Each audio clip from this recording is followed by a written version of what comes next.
सुनिए आरुषि, ये अभी कुछ दिन पहले ये न्यूज़ आई है कि जो लड़का साहिल है, जो भैया है साहिल, जिस कैसे उनको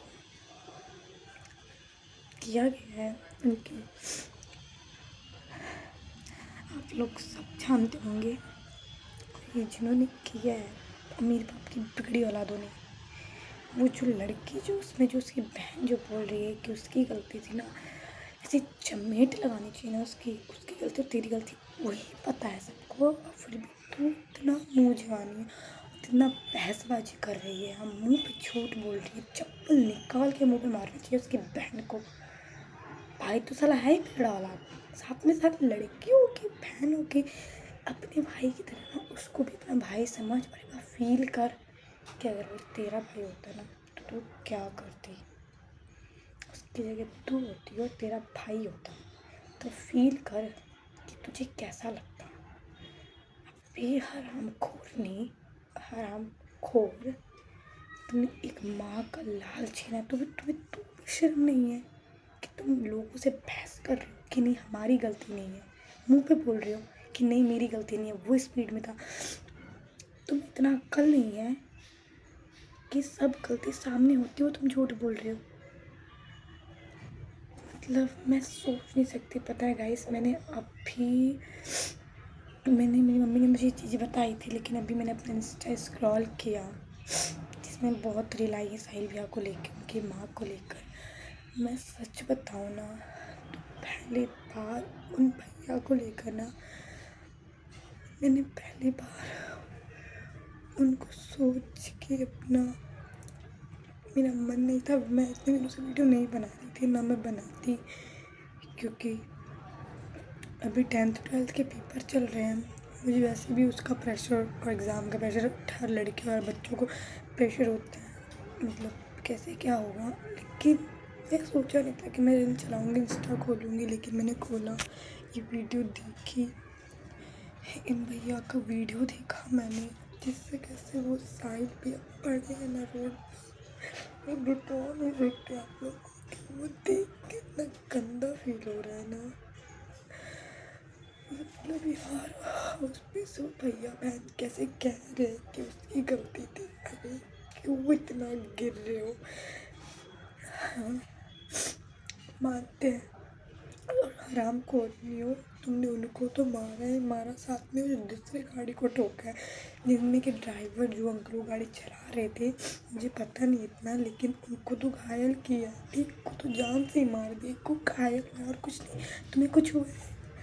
तुम्हें कुछ हुआ है नहीं ना बे। इतने हरामी हो तुम लोग, किसी की जान लेके बहसबाजी। तुम जानते हो तुम्हारे स्कॉर्पियो, तुम्हारे अमीर बाप की बिगड़े औलाद हो, तुम्हारे हर शौक से ज़्यादा बड़ी इस दुनिया में उस इंसान की कीमत थी। उसने ऐसे कौन से पुण्य करे होंगे जो उसे मनुष्य के उसमें जीवन मिला, और तुमने उसे क्षण भर में छीन लिया। इतनी सी भी शर्म नहीं है।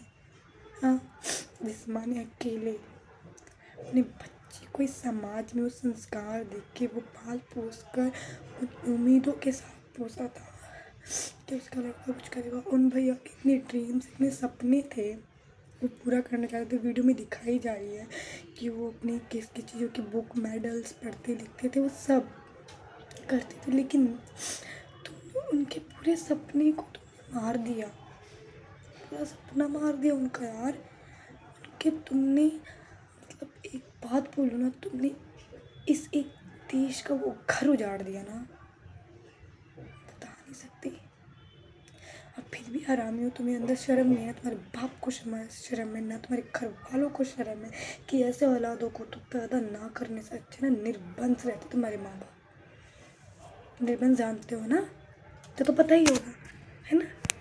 अगर इतना नहीं पता होगा या तो तुम वो लड़की के चक्कर में पड़े होंगे। इतने हरामी हो तुम लोग। हाँ, बस रील बनाना है तो रील बनाने, बहुत लोग रील बनाते हैं, लेकिन सोचा तुम्हारे जैसे किसी की जान लेके कोई रील नहीं बनाता है। और ये जो रूप की रेखा बन रही है ना, तुम्हारी बहन जिन्होंने ये स्कॉर्पियो से ठोकर मारी है, उसमें जो बहन है उनकी, उनको कहना इतनी सुंदर तो तुम हो नहीं, रूप की रेखा तो हो नहीं। एक कहावत तो सुनी होगी, रूप न रेखा गाढ़ सुबह नेखा। सुना तो होगा ही तुम लोगों ने ना। तो वो तुम्हारे ऊपर लागू होता है, तुम्हारी बहन के ऊपर लागू होता है। जो चली थी स्कॉर्पियो में रील बनाने, और जो लड़का तुम्हारा भाई जब पढ़ रहा है 10th क्लास में, ना लाइसेंस है ना कुछ, चला गाड़ी चलाने। अब बाप में इतनी औकात या बाप में इतनी हिम्मत कैसे है कि अपने बच्चे को बिन लाइसेंस की गाड़ी। अरे चलो माना अगर इनकी जगह तुम्हें ही कुछ हो जाता तो तुम्हारी माँ क्या करती? हाँ, बिन लाइसेंस गाड़ी चला तो तुम्हारी माँ क्या करती?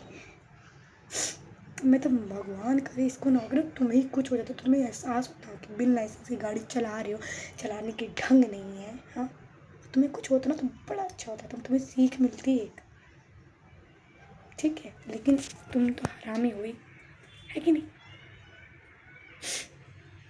अब ऐसे दुनिया में तो कही है, जो लोग बुरे होते हैं ना उन्हीं की कुछ ज़िंदगी बच जाती है, जैसे तुम हरामियों की बच गई।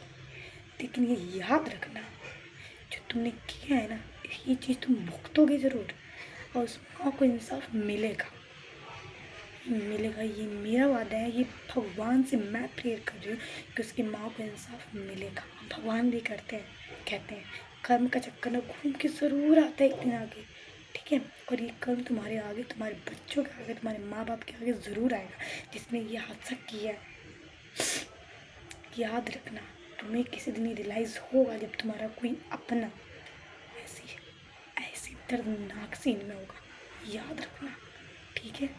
गौर से सुनना, ये बात ज़रूर भुगतोगे तुम लोग। और मैं अपने भगवान, अपनी इष्ट देवता से प्रेयर कर रही हूँ, मेरी माँ ज्वाला से प्रेयर कर रही हूँ कि ये इसकी माँ को तो इंसाफ मिलेगा मिलेगा, और तुम हरामियों के पिल्ले, तुम्हारा पूरा खानदान भुगतेगा इस चीज़ को, और इंसाफ मिलेगा। और तुम ये चीज़ ज़रूर भुगतोगे, दोनों भाई बहन और इनके बिगड़े हुए माँ बाप, और ऐसे औलाद, बिगड़े औलाद को जन्म देने वाले माँ बाप ज़रूर भुगतेंगे, याद रखना। और साहिल भैया को तो मुक्ति मिलेगी मिलेगी, पर तुम लोग ज़रूर भुगतोगे, ये याद रखना।